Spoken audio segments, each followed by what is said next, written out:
Curry అయితే single పర్సన్కి మాత్రమేనండి. ఓన్లీ 2 టమాటోస్ అలానే కొంచెం మునగాకు తీసుకున్నాను. దీంట్లోకి స్పైసెస్ వచ్చేసి కొంచెం జీరా, అలానే కొంచెం ఒక వెల్లుల్లి రబ్బ, ఒక ఎండుమిర్చి, కొంచెం కాజు అయితే తీసుకున్నాను. పొయ్యి మీద పాన్ పెట్టుకొని 2 స్పూన్స్ ఆయిల్ వేసుకుని ఈ స్పైసెస్ని దాంట్లోకి యాడ్ చేసిన తర్వాత కొంచెం ఇవి కలర్ చేంజ్ అయిన తర్వాత మనం తీసుకున్న టమాటో అలానే మునగాకును దీంట్లోకి డైరెక్ట్గా యాడ్ చేసేసుకోవాలండి. వీటిని 10 మినిట్స్ అన్నా మగ్గనివ్వాలి. మూత పెట్టి మంటను లో ఫ్లేమ్లోకి అడ్జస్ట్ చేసుకొని మధ్య మధ్యలో కలుపుతూ కర్రీని అయితే మగ్గనిద్దాం. మునగాకు అనేది హెల్త్కి చాలా మంచిదండి. డైలీ కనీసం మనం కరివేపాకు వేసినట్టన్నా సరే కూడా డైలీ కర్రీస్లో కరివేపాకు వేస్తాం కదా, అలా వేసుకున్న మంచిది.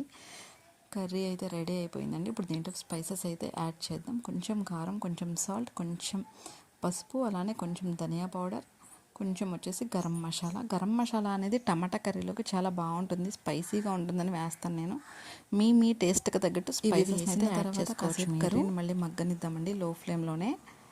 మీరు వేసుకుంటే కనుక దీంట్లో 1/2 గ్లాస్ వాటర్ వేసుకొని కర్రీని ఇంకా కొంచెం దగ్గరగా అయిన తర్వాత కొంచెం ఎలా ఉంటుందంటే గ్రేవీ కింద ఉంటుంది.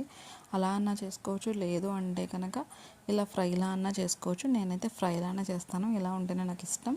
ఇప్పుడు కొంచెం రైస్ పెట్టుకొని కొంచెం కర్రీ వేసుకున్నానండి. నెక్స్ట్ వచ్చేసి ఇది కొంచెం పండు మిర్చి పచ్చడి, కొంచెం స్పైసీగా ఉంటుందని వేసుకున్నాను. వీడియో తీస్తూ కర్రీలో ఆయిల్ ఎక్కువ వేసినట్టు అనిపించింది కొంచెం.